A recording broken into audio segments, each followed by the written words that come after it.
Hello everyone. So today I am revising my topic inflammation and I hope you are also revising it with me. So let's start. So in inflammation the suffix used is itis. In any words wherever it is ending is with itis, itis, then it means that inflammation is going on. So there are 5 cardinal signs of inflammation. First one is the rubor, means redness. Calor for temperature, like calorie. In biochemistry we use the word calorie, that means the increasing in the temperature. Dolor, painful. Tumor means swelling, and functiolacia means loss of function. So these were given by the two scientists. The first 4 cardinal signs were given by the Celsus and the second one is given by the Rudolf Virchow.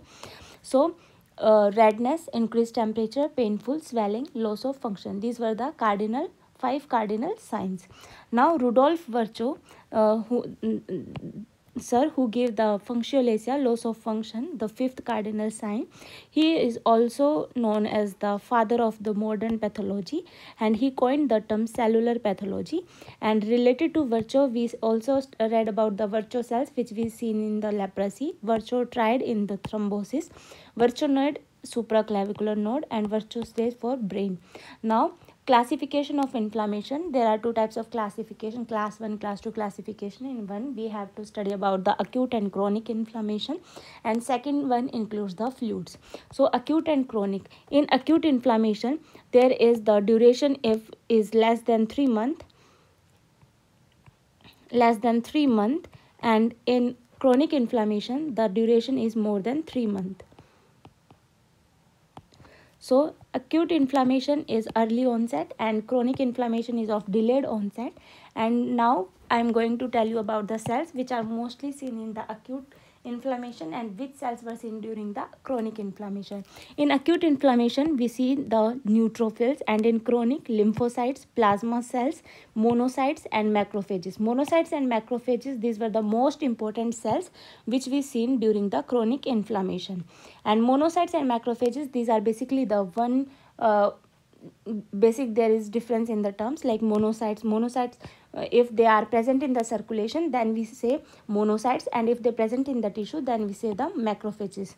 So monocytes and macrophages, these macrophages were the most important cells which were seen during the chronic inflammation. But there is one exception in both the cases, in acute and chronic inflammation. Like in acute inflammation, as I said, that there is we see the neutrophils,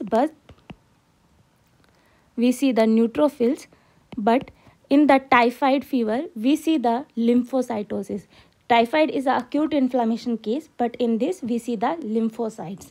And similarly in chronic pseudomonas, chronic means the duration is large, so it means that if the duration is long then there must be seen lymphocytes, plasma cells or macrophages. But here in chronic pseudomonas we see the neutrophils.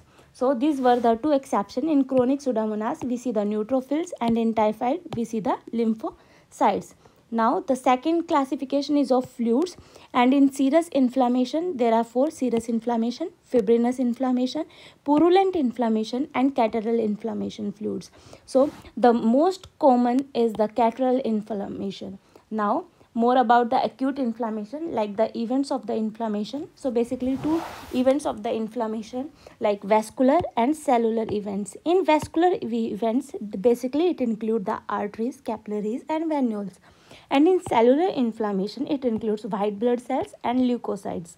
So now we are going to learn about the vascular events which will occur.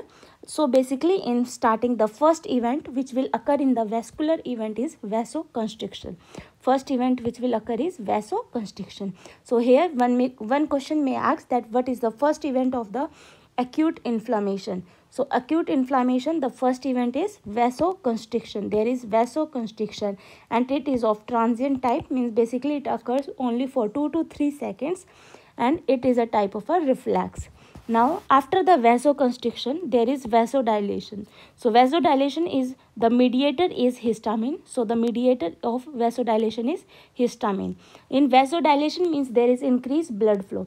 Whenever there is increase of the blood flow, the particular area become the red, and basically the temperature of that area will also arise. So redness and temperature. So here two cardinal signs were covered, like redness, R for redness, R for rubor. So rubor and calor. Calor means increasing temperature. So due to the vasodilation, two cardinal signs were present. Those were redness, rubor and calor. Redness and increase in temperature, which is mediated by histamine. Vasodilation is mediated by histamine. Now after that we have the third event, which is increased vascular permeability, and it is the hallmark of acute inflammation. So the hallmark of acute inflammation is increased vascular permeability, and the fourth is the stasis. So now let's revise some points about the increased vascular permeability. So basically in increased vascular permeability, suppose this is a blood vessels and these were the endothelial cells. So from the endothelial cells, from the blood, plasma proteins and the white blood cells exudation will occur. So if there is exudation, then swelling of particular area will arise. So here the third cardinal sign will cover, that is the tumor. Tumor means swelling. So here third cardinal signs will cover. So basically here we remember the endothelial cell marker. So the cell marker for endothelial cell is CD34 positive. CD34 positive. And may I ask you one question, that what is the hallmark of acute inflammation? So the hallmark of acute inflammation is the increased vascular permeability.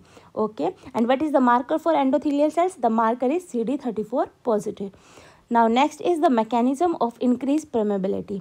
So how the permeability will increase. So basically for that we have, like if there is endothelial gap, if endothelial gap will create, then plasma increase in the permeability.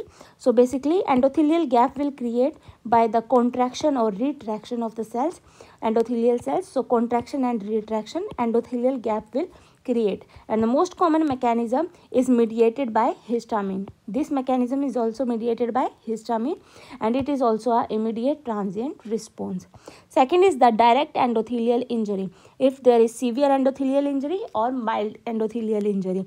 In severe, like burns and sepsis, and in mild, like there is sunburn. So in this severe, if any severe injury is there, then the response is immediate, and if the injury is mild, then the response is prolonged and delayed. Next one is the leukocyte mediated injury, means the injury where the permeability is increased due to the white blood cells. So leukocyte mediated injury. And transcytosis. Here the term trans means through and cytosis means cell, through the cell. So transcytosis, through the cell. Here also the mediator is histamine and vascular endothelial growth factor, VEGF. VEGF is vascular endothelial growth factor. Vascular endothelial growth factors. So transcytosis mediators were histamine and vascular endothelial growth factors. Now we learn about the cellular events. So there are two events of the acute inflammation. Vascular I already covered. Now the second one is the cellular events of inflammation. Cellular means the cells were involved in it, like white blood cells. So basically this is the normal laminar flow. Here as you see, this is the normal laminar flow. This is the blood vessels. So this is the endothelial cells. And in the center of the endothelial cells, which blood cells will flow? So in the center there is red blood cells. In the center there is red blood cells, and after in the periphery there is plasma cells. So questions here is, in the center there is RBC and in the periphery plasma cells will flow. So first event in the cellular event of inflammation, the first step which is margination. There is marginations of the cells will occur. So margination, after the margination they are rolling it. So the second step is rolling. Here they are rolling. So rolling is done by the selectins. This is question which may asked. So selectins help in the rolling of the vascular events of inflammation. So how many types of selectins do you know? We basically know about the three types of selectin, that were P-selectin, E-selectin and L-selectin. As the name suggests, P means PE. So they were present on the platelets and endothelial cells. Platelets and endothelial cells. E-selectin, E means endothelial, so they are present on the endothelial cells. And L-selectin, L for leukocytes, so they are present on the leukocytes. Now the next is, like suppose these were the L-selectin. These were the P and E selectins which were present on the endothelial cells. So these were the P-selectin, E-selectin, and this one is the L-selectin. So they are, something is helping. So P and E-selectin is attached by the sialyl-Lewis X, and L-selectin is attached by the glycam-1, madcam-1 and CD34 positive. So they are attached by glycam, madcam and CD34. By this mechanism they are rolling. Now after the rolling they get attached. So for attaching, for adhesion, which one will help? So integrins will help in adhesions. So integrins, two types of integrins, beta 1 and beta 2 integrins, which were present on the white blood cells. So beta 1 integrin and beta 2 integrin. Beta 1 means beta 1. ONE1 means V1. So beta 1 is attached by the VCAM1 and beta 2 is attached by ICAM1. So here beta 1 is attached by, beta 1 integrin is attached by VCAM1 and beta 2 integrin is attached by ICAM1. After the adhesion there is diapdesis, means the cells were moving outside the endothelial cell. So diapdesis, or we can say transmigration, will occur. Diapdesis and transmigration will occur. So for the diapdesis and transmigration, the markers were PCAM1 and CD31. PCAM1 and CD31. So remember it, PCAM1 and CD31 help in transmigration, and there is breakdown of bone marrow, matrix metalloproteinase, remember this one also and this one also. PCAM1 and CD31, they help in the diapdesis and transmigration. After the cells reach into outside the endothelial cells, then there is chemotaxis will occur, means the cells will flow in one directional. So unidirectional targeted movement will occur. So this is known as chemotaxis. Chemotaxis means attraction in one side. So chemotactic agents were like exogenous and endogenous. Exogenous, which are from outside the body, and endogenous, which we produce inside the body. So endogenous were LIC. Remember it, LIC.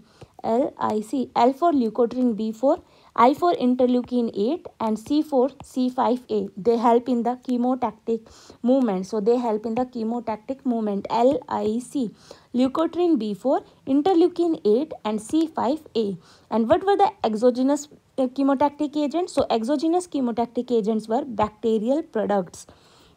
So bacterial products, after the chemotactic movements, after the reach to the particular site where the inflammation is going on, after that there is opsonization will occur. So for opsonization, opson means something to make tasty, so that they can engulf very easily, so that our macrophages will engulf that particular bacteria very easily. So opsonin means to make something tasty.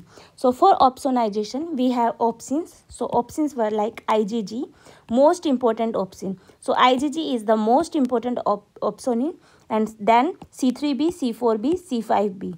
C3b, C4b, C5b. Out of these, C3b complement opsonin is most important. So which is the most important complement opsonin? So the most important complement opsonin is C3b. And plasma protein, fibrinogen and fibrinolactin. After the opsonization, after making the food very tasty, there is phagocytosis will occur, means there is killing of that particular bacteria. So for the phagocytosis, first we know who gave the term phagocytosis. So phagocytosis is given by Elie Mechnikov. So phagocytosis term given by Elie Mechnikov. So for mechanism of phagocytosis, there first recognition will occur, so that which cell we have to kill. So recognition of the cells will occur through IgG, through opsonin, and on the bacteria also there is, on the white blood cells there is IgG receptors were present, and on the bacteria we already make the opsonins, IgG. So there is recognition will occur. So after recognition there is engulfment. After recognition there is engulfment, and after the engulfment killing will occur. So engulfment is, suppose this is a cells and this is the bacteria. So so there is phagolysosome will form. So in this way engulfment will occur, and after engulfment there is killing. So killing may be oxygen dependent or oxygen independent. So here oxygen dependent is more important more potent oxygen dependent killing. So more potent is oxygen dependent killing and oxygen independent. So in first we study about the oxygen dependent killing in phagocytosis. So oxygen dependent killing. So suppose this is oxygen, it is converted into superoxide form, and from the superoxide it is converted into H2O2 by the enzyme superoxide dismutase. And here oxygen is converted into superoxide by the NADPH oxidase, which is the most important enzyme of oxygen dependent killing. So for oxygen dependent killing, which is the most important enzyme? So the answer is NADPH oxidase. NADPH oxidase, it will convert oxygen into the superoxide, and superoxide is converted into H2O2 by the superoxide dismutase, and H2O2 is converted into the bleaching powder, means HOCl. HOCl is bleaching powder by the presence of MPO, myeloperoxidase and chloride. So in the presence of MPO and Cl, H2O2 is converted into bleaching powder, which is HOCl, and HOCl will kill the bacteria. Bleaching powder will kill the bacteria. So this is, so here the for oxygen dependent killing, the other name means also known as H2O2 MPO halide system. Halide means chloride system. So H2O2 MPO halide system. Now we know that why this name is given to this oxygen dependent killing, because H2O2 MPO and halide will help in killing of bacteria. After oxygen dependent killing, we have oxygen independent killing. For oxygen independent killing, lysozyme, lactoferrin, defensins and major basic proteins help in the oxygen independent killing, and here the source is eosinophil, which will help in fighting the parasitic infection. Source is eosinophil, which will help in the fighting the parasitic infection. After oxygen independent killing, now all these vascular events will done. Now we are studying about the NATs, neutrophilic, N for neutrophilic, E for extracellular, T for trap and S for S. Neutrophilic extracellular traps, matlab neutrophil will kill the bacteria outside. So neutrophilic extracellular traps. So for trap formation, there is one amino acid which is needed, and the name of that amino acid is arginine. Remember this also. For NATs, basic amino acid which is needed for NATs is for trap formation is arginine. Extracellular means killing by a trap created by nuclear chromatin of nucleus. So now here I am telling you, so this is the NATs. Here the nucleus is coming outside to kill that particular bacteria. So neutrophilic extracellular killing. Now what is the difference between NATs and phagocytosis? In the NATs, if the nucleus is going outside from the cell, it means the cell is going to be die. So in the end, in the NATs, neutrophils will going to die. Neutrophils dies, and in phagocytosis, in the end of that phagocytosis, the cell will alive. So here dies and here the cell will alive.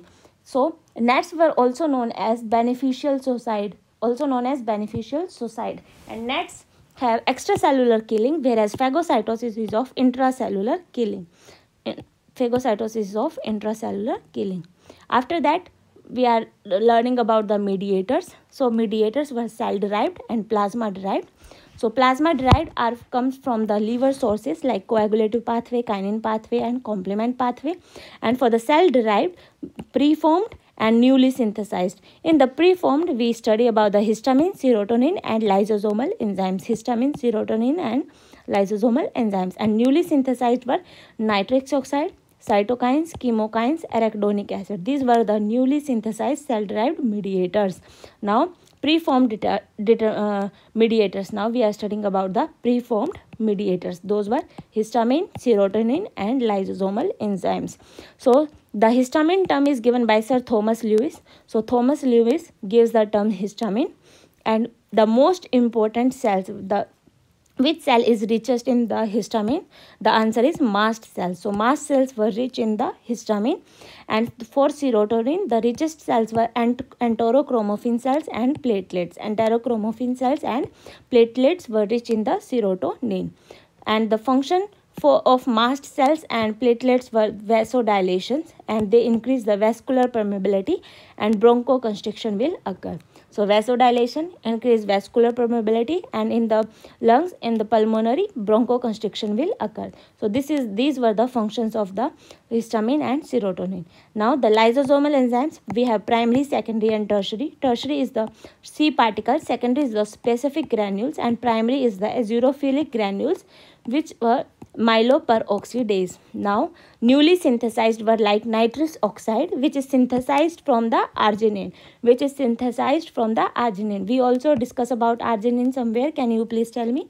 So we already discussed in the NATs. For NATs, the basic amino acid which is required is arginine, and here one more, that is nitric oxide. So in arginine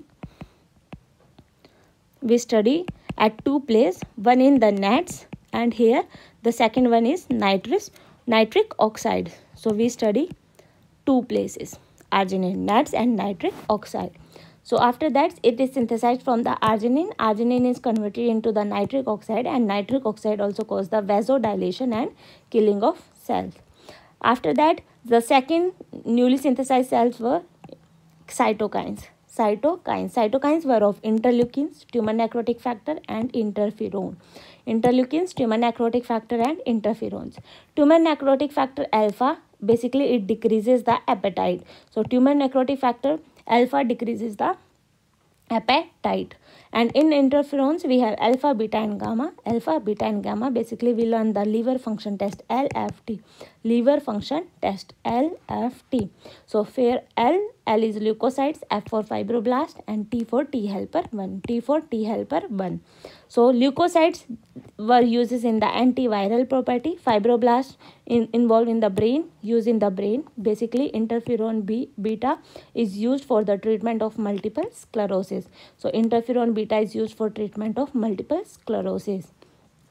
And the third interferon is interferon gamma, which is gamma, G for granuloma formation. So gamma is for granuloma formation. So we can remember these interferons by alpha, beta, gamma, like liver function test, leukocytes, fibroblast and T helper 1 cells. Antiviral property, brain and granuloma formations. Now the interleukins. So cytokines were interleukins. So basically here interleukins. So interleukin 1 will cause fever.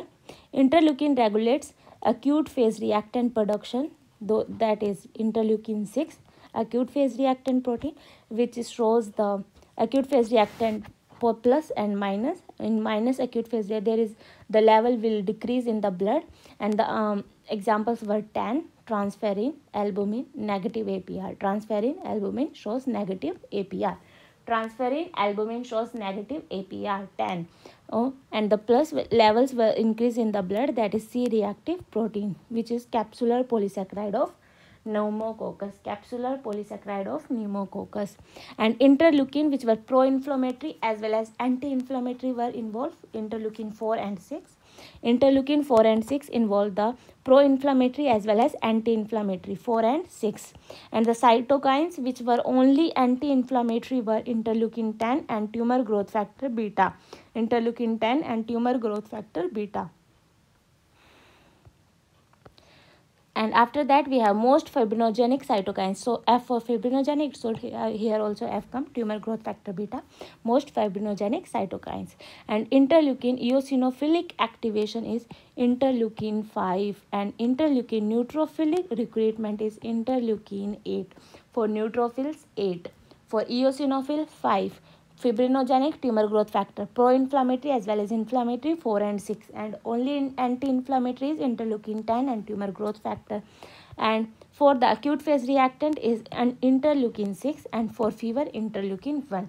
In the next video I am going to tell you this trick also by which we can remember all the interleukins. But now here we can do like this. After interleukins we have chemokines. For chemokines we have C, X3C, CXC, CC and C. C means cysteine amino acid and X means any other amino acid. So here CX3C means cysteine, 3 other amino acid and then again cysteine. So basically they attract the monocytes and T cells, and the examples were frank talking. And CXC attracts the neutrophils. interleukin 8. For neutrophils, interleukin 8. And CC attracts the white blood cells except the neutrophils. And the example is eotaxin. And C attracts the lymphocytes, alpha, beta, gamma, lymphocytes, lymphotactin. Now the arachidonic acid metabolites, newly synthesized mediators. So arachidonic acid metabolites, it is made up of basically 20 carbon compounds, and from the phospholipids, in the presence of phospholipase A2, amino acid will form, and from the amino acid, in the presence of COX and lipooxygenase, leukotrienes, lipoxin and prostaglandins will form. So basically arachidonic acid to prostaglandin, there is COX-1 and COX-2 which were inhibited by the NSAIDs like aspirin, and the side effect of the aspirin is peptic ulcer. So first PGG2 will form GHI, PGG2, H2 and then PGI2. For I2, prostacyclin inhibit platelet aggregation. So I for inhibit means they inhibit the platelet aggregation. Other is thromboxane A2. A means aggregation, so they aggregate the platelets. Platelet aggregation will cause vasoconstriction, and inhibit platelet aggregation will cause vasodilation. And PGD2, E2 and F2 alpha. E2 is for pain and D2 is for vasodilation. So these were the prostaglandins, thromboxane A2, PGD2 and E2, PGF2 alpha. E2 is for pain. And now after that we have lipoxygenase also. So from arachidonic acid, lipoxygenase 5 will form the leukotrienes like leukotriene A4, A, B, C, D, E. Leukotriene A4, B4, C4, D4, E4. B4 attacks the chemotactic agents, means they help in chemotaxis. Leukotriene B4, as I already tell you the trick, LIC. L is for leukotriene B4, I for interleukin 8 and C for C5A. So here leukotriene B4. After that, lipoxygenase 12 will form the lipoxins, which were the anti-inflammatory. And lipoxygenase 5 is inhibited by the COX inhibitor, that is xylitol. Coagulative pathway, we study about the intrinsic pathway and extrinsic pathway. For intrinsic pathway, we remember only 10, means TEN, 10. 10 here is TEN, 10 means first 12, then 11, then 9. 12 to 12A, 12, 11 to 11A, 9 to 9A. And here, and the sum is total 10. Here also 7 plus 3 is 10. So in extrinsic pathway, 7 and 3. Factor 7 and factor 3. So they will form the factor 10. They will activate the factor 10. And from the 9A to 10, factor 8 and calcium is required. Factor 8 and calcium is required. From the 10 to 10A means 10 factor get activated, and 10A will convert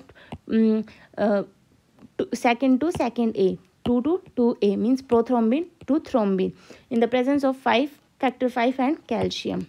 So prothrombin is converted into thrombin. After that, thrombin is convert the fibrinogen into fibrin, means factor 1 into 1A.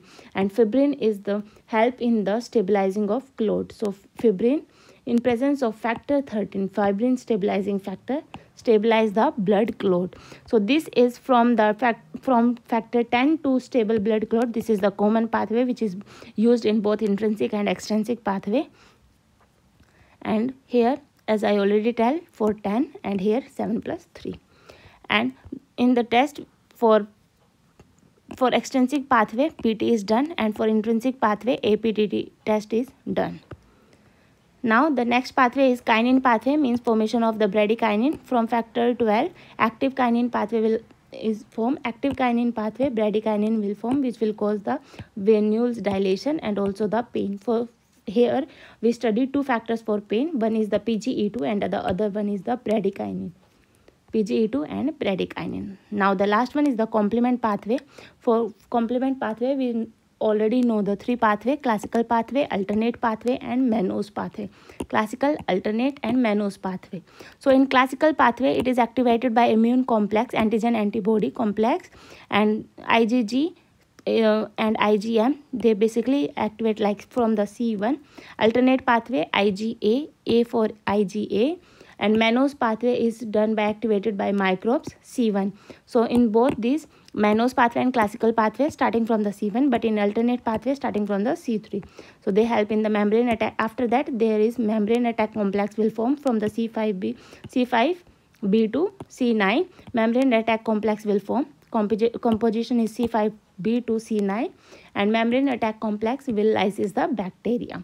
So the chemotactic agent were C5a, LIC, C5a, and opsonins were C3b, C4b, and C5b. C3b is the most important complement opsonin, and the most complement deficiency is C2, and C1 esterase inhibitor deficiency will cause hereditary angioneuritic edema. C1 esterase inhibitor hereditary angioneuritic edema, which is around the face, eyes, and lips, and it causes the difficulty in breathing, and laryngeal edema may occur. And CD55 and CD59, basically it regulates the complement system, and in deficiency it occur in the paroxysmal nocturnal hemoglobinemia. So CD55 and 59, basically they help in the they are the regulators of the complement systems, and in deficiency of CD55 and 59, PNH will occur. After, there is some clinical correlates with it, like LAD, leukocyte adhesion defect 1 and 2. So basically LAD is the autosomal recessive. LAD is autosomal recessive. LAD1 and LAD2, 1 for integrin and 2 for Cialyl Lewis X. So LAD1 defect in integrin and LAD2 defect in Cialyl Lewis X, and it is present in Bombay blood group, and integrin defect is present in delayed umbilical cord shedding off, when there is delayed of umbilical shedding, and they basically occur in the recurrent infection. So this is about the LAD, leukocyte adhesion defect. There are two types, LAD1, LAD2. LAD1 is integrin, LAD2 is Cialyl Lewis X defect. And the example of LAD2 is Bombay blood group 2 in ABCD. At the position of 2, there is B come. So the LAD2 example is Bombay, starting from the letter B. Bombay blood group, and LAD1 is for integrin, and the example is umbilical cord, when there is delayed of umbilical cord shedding. Bruton's hypoglobinemia, or we can say A-gamma globinemia. Anemia means in blood.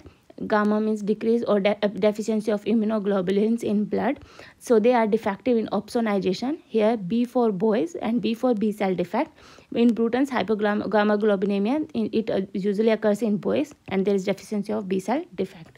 There is defect in the B cell, and it is X-linked. LAD is the autosomal recessive, Bruton's is X-linked.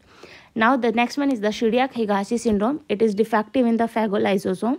In the phagocytosis, there is defect. So Shiryak-Higashi syndrome, defect in the phagolysosome, and in particular in which gene? So there is defect in the LIST gene.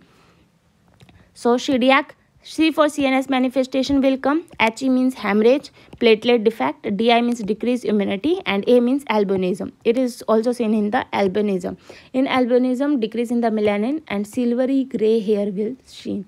So this is, as we can see, Shiryak-Higashi syndrome. There are multiple blue cells were seen, and these were the nuclear lobes. So this is the Shiryak-Higashi syndrome. After that, we have chronic granulomatous disease, CGD. Chronic granulomatous disease, basically defect in NADPH oxidase. It is help in the which pathway? It is help in the oxygen dependent killing pathway. Yes. So here the defect in NADPH oxidase will cause the chronic granulomatous disease, Fox gene defect. And clinical feature will occur like recurrent infection with catalase positive organisms like Staph aureus, Candida, and the which test we will do for chronic granulomatous disease? The answer is NBT, nitro-blue tetrazolium for CGD.